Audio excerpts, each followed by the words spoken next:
नाज़रीन, आज बात करते हैं हम पीटीआई के एक एग्रीमेंट की जो एक अमेरिकी लॉबिंग फर्म के साथ हुआ। उस एग्रीमेंट में क्या है, क्या यकीन दहानियाँ हैं और ये एग्रीमेंट जो है ये कितने में हुआ है, कितने पैसे पीटीआई पे किया करेगी अमेरिकी फर्म को।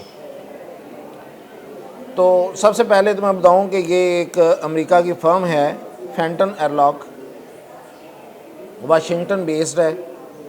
ये लॉबिंग फर्म है और इसके साथ पीटीआई यूएसए ने एग्रीमेंट किया और इस एग्रीमेंट में ये लिखा है कि पीटीआई यूएसए जो है वो पीटीआई पाकिस्तान को रिप्रेजेंट करती है, यानी कि on behalf of PTI Pakistan ये एग्रीमेंट हुआ है। बड़ा वाज़े, और आपको पता है कि अमेरिका में होने वाले इस तरह का कोई भी एग्रीमेंट ये हवा में नहीं हो सकता। उन्होंने जाहिर है जो फर्म जो है वो एग्रीमेंट करती है, ठीक है कि उन्होंने पैसे लेने होते हैं, सब कुछ पैसा ही तो नहीं होता ना। आपकी एक रेपो होती है, आपको चीज़ें जो हैं वो कंफर्म करके लेनी होती हैं, कंफर्मेटी जो है वो बड़ी लाजमी है।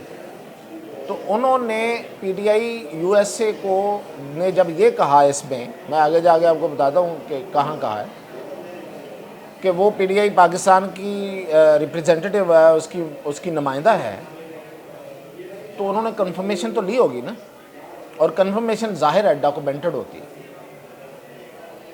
हमारे मुल्क में भी अब ये ज़ाहिर है कि अब शुरू हो गया, लेकिन दूसरे मुल्कों में तो इस पर बड़ा सख्ती से अमल होता है, क्योंकि ऑडिट होता है और ये है कि बाकी जो एजेंसीज़ हैं, टैक्स एजेंसीज़ हैं, वो चेक करती हैं कि आप का जो सोर्स ऑफ इनकम है वो क्या है, क्या कोई फेक तंजीम तो नहीं है जिसके साथ आपने ये एग्रीमेंट किया है, या ये जो तंजीम है जिसको आप कोई सर्विस प्रोवाइड कर रहे हैं, वहाँ सर्विस देना जो है वो एक बड़ा सेक्टर है, वो बड़ा कमाई वाला शोबा है, तो उस पर बड़ी नज़र होती है टैक्स वालों की और बाकी जो वहाँ की ऑडिट वाले और बाकी जो जितने भी हिसाब किताब वाले जो अदारे हैं उनके। तो उन्होंने पूरी डॉक्यूमेंटेशन ली होगी, तो कोई शक नहीं है इसमें कि ये जो एग्रीमेंट है जो मैं अभी आपको बताने जा रहा हूँ, ये पीटीआई पाकिस्तान की तरफ से, पीटीआई यूएसए ने किया है। अच्छा, अब ये एग्रीमेंट जो है ये जिस फर्म के साथ किया है, ये मैं आपको बता दूं कि ये एग्रीमेंट पहला नहीं है।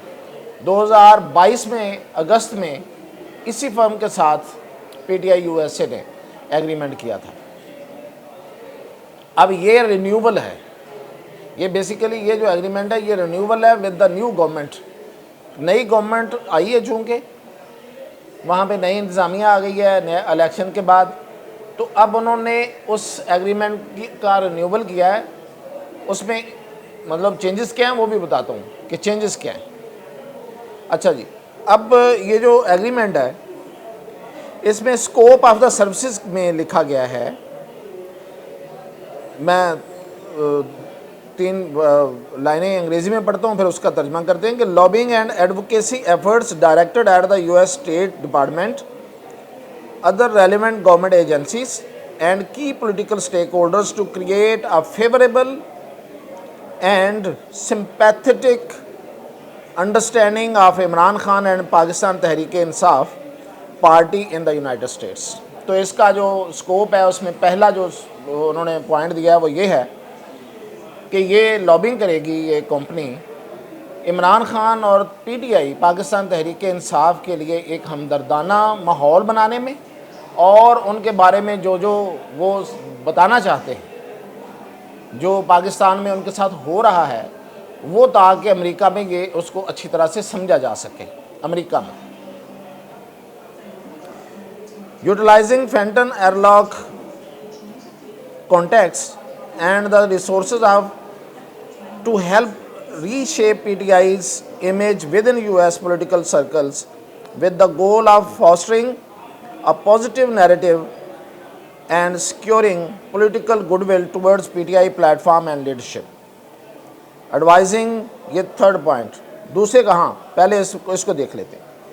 तो वो कह रहा है कि इस एग्रीमेंट का ये पॉइंट है कि ये जो लॉबिंग फर्म है ये अपने कॉन्टैक्ट्स को इस्तेमाल करेगी कि जो पीटीआई का जो इमेज है उसको रीशेप किया जा सके इन यूएसए। यानी कि कुछ पहले कुछ और इमेज बना हुआ है और उसको वो चाहते हैं कि वो बेहतर हो, यानी कि उसकी शक्ल बदले जो उससे पहले मौजूद है।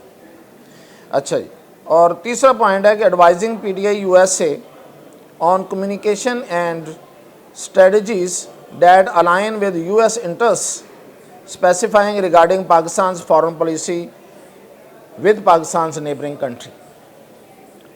तो ये पीटीआई को ये जो लॉबिंग है, लॉबिंग फर्म है, ये एडवाइस करेगी, ये एक तरफ ये पीटीआई के लिए काम करेगी इन द यूएसए, दूसरा वो पीटीआई को भी ये एडवाइस करेगी कि वो किस तरह से अमेरिका के जो इंटरेस्ट इन द पाकिस्तान और ख़ास तौर पे पाकिस्तान के नेबरिंग कंट्रीज़ के हवाले से जो इंटरेस्ट हैं अमेरिका के, उसमें पीटीआई को क्या पॉलिसीज़ और किस तरह की पॉलिसीज़ इख्तियार करनी चाहिए। अच्छा जी, ये हैं पहले जो स्कोप ऑफ सर्विस है और PTI's commitment to the US relations पे। अब दूसरा इसका जो इस एग्रीमेंट का दूसरा बड़ा पॉइंट है वो ये है कि PTI USA representing the Pakistan Tehreek Insaf party, ये लिखा हुआ है जो मैं पहले शुरू में मैंने कहा था, hereby expresses its commitment to fostering a positive and mutually beneficial relationship with the United States. PTI acknowledges the and apologizes for any prior anti-US remarks made by party leaders that may have been misinterpreted or caused any strain in the bilateral relationship।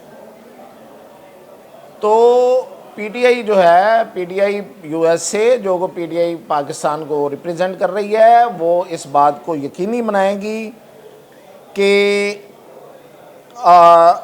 और अपनी commitment उस पर आपको उसकी दे रही है, यकीन दहानी करा रही है कि वो जो इमेज किसी लीडरशिप की वजह से, किसी लीडर के किसी बयान की वजह से, किसी नैरेटिव की वजह से जो अमेरिका के बारे में बन गया था उसको सही करेगी,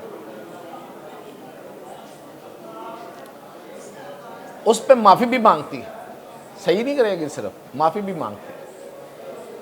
और वो मिस इंटरप्रेटेड है, वो उसकी इंटरप्रिटेशन सही नहीं हुई थी और उसकी इंटरप्रिटेशन अब सही करेगी। ये लॉबी जो है, ये लॉबिंग फर्म जो है, ये पीटीआई के लिए ये सर्विस देगी। और वो लीडरशिप कौन थी, किसने अमेरिका के ख़िलाफ़ नैरेटिव बनाया था? चेयरमैन पीटीआई ने। एब्सोल्युटली नॉट, हम कोई ग़ुलाम हैं, हकीकी आज़ादी लेकर रहेंगे और हकीकी आज़ादी है अमेरिका से आज़ादी। हम कोई ग़ुलाम हैं, अमेरिका के ग़ुलाम हैं, और एब्सोल्युटली नॉट टू अमेरिका, कुछ नहीं देंगे। क्या मांगते हो हमसे? और अमेरिका ने हमारी हुकूमत को ख़त्म किया। डोनाल्ड लू था जिसने अमेरिकी गवर्नमेंट की तरफ से ये कहा और फिर उसने ख़त्म करवाया। डोनाल्ड लू एक कुछ शख्स थोड़ा है, वो गवर्नमेंट की बात हो रही थी। अब उसको बेहतर किया जाएगा। तो इमरान खान जो हैं, इसका मतलब ये क्या, इमरान खान की तरफ से माफ़ी मांगी गई है, लिखा हुआ है अपोलोजाइज करती है, अपोलॉजी चाहती है। ये on behalf of Imran Khan माफ़ी मांगी गई है। कोई और मतलब इसका है तो कोई बता दे। और ये कि ये हमारा, हम ये कहना ही नहीं चाहते थे, हम ये नहीं कहना चाहते थे एब्सोल्युटली नॉट टू अमेरिका। हम ये नहीं कहना चाहते थे हमको गुलाम हैं अमेरिका के। हम ये नहीं कहना चाहते थे हकीकी आज़ादी लेके रहेंगे अमेरिका से, नहीं कहना चाहते थे हम, ऐसा कुछ नहीं है। तो ये इसका, और उसके आगे ये है कि PTI USA assures the US government that it committed to working in a manner that prioritize US interests within the framework of Pakistan's sovereignty, including but limited to,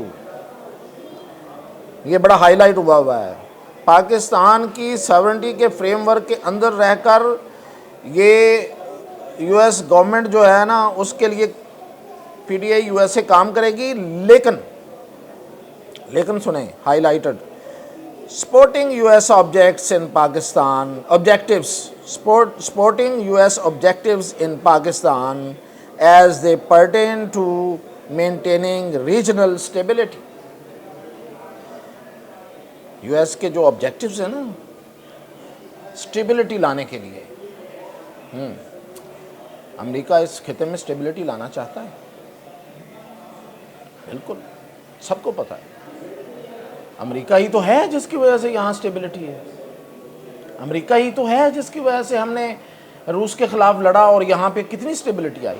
America ही तो है जिसने आके यहाँ पे अलकायदा का बहाना बनाकर यहाँ पे अफ़गानिस्तान को तहस नहस कर दिया और पूरी दुनिया की जो इस्लामिस्ट इंतहापसंद थे वो यहाँ इकट्ठे हो गए। अमेरिका ही तो है जिसकी वजह से आज टीटीपी मौजूद है, अमेरिका ही तो है जिसकी वजह से तहरीक तालिबान जो अफ़गानिस्तान है वहाँ हुकूमत कर रही है और ख़वातीन जो हैं वो तालीम से महरूम हैं। अमेरिका ही तो है जिसकी वजह से यहाँ पे कितनी फ़िरका वाराना तहरीकें मौजूद हैं। अमेरिका ही तो है जिसकी वजह से यहाँ पे असले की फ्री और वो जो सप्लाई है वो रही है और है। अमेरिका ही तो है जो भारत को सपोर्ट करता है, हमारे मुकाबले में स्टेबिलिटी चाहता है, यही तो स्टेबिलिटी होती है। तो ये हम करेंगे।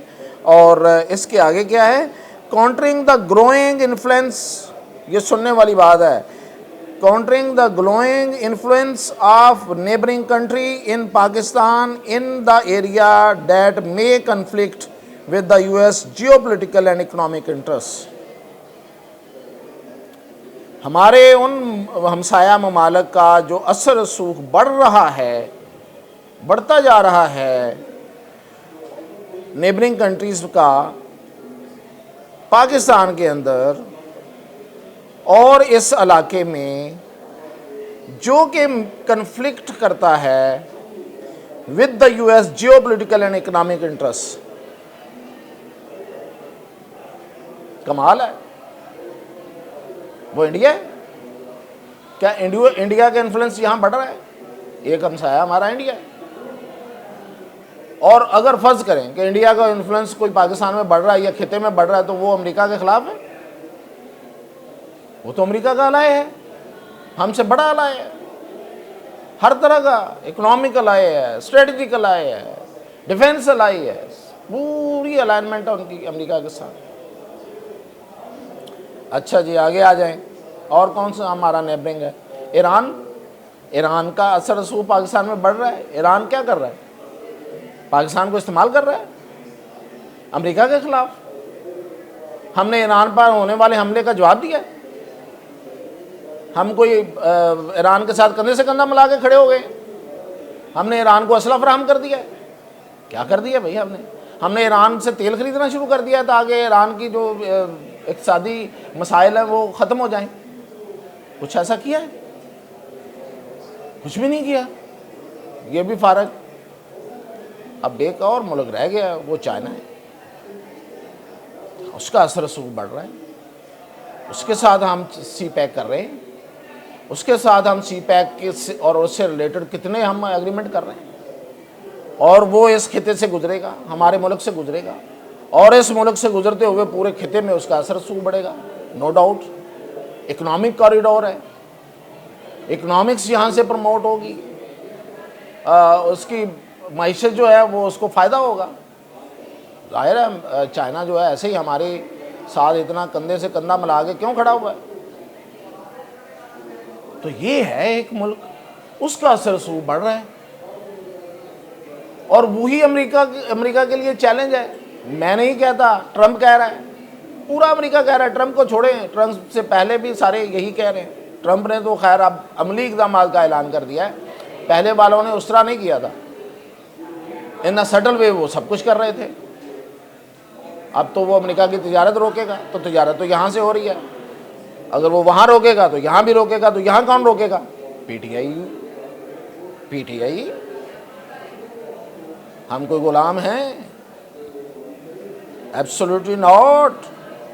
लेकिन यहाँ से जो बढ़ रहा है असर रसूख उसको रोकेगी, और वो है चाइना का असर रसूख। और ये सारी सर्विसेज हैं जो पीटीआई देगी, और उसके रेसिप्रोकली जो उसको आगे से वो जो फर्म है, वो लॉबिंग फर्म है, वो देगी। पता है उसके पैसे भी ये पे करेंगे। जो पिछला इनका एग्रीमेंट था अगस्त 2022 में जो हुआ था बाइडन एडमिनिस्ट्रेशन के होते हुए, उस वक्त पीटीआई यूएसए $25,000 प्लस टैक्स पे कर रही थी इस एग्रीमेंट का, इसी फर्म को। ये पाकिस्तान का बनता है कुछ 70 लाख रुपया मंथली प्लस 6 लाख टैक्स, आगे पीछे होगा। एक अंदाज़ा है कि 9% टैक्स शायद वहाँ लगता है डीसी में, हो सकता है 12% भी हो, क्योंकि वेरी कर रहा है। आई डोंट नो इसमें कितना लगेगा, मैंने कम से कम को ले लिया है। कम से कम टैक्स जो है वो वहाँ पे 6 लाख इस पर बनेगा। 70 लाख रुपया पाकिस्तानी है, $25,000 अमेरिकी है जो ये देते रहे हैं माहाना इस फर्म को।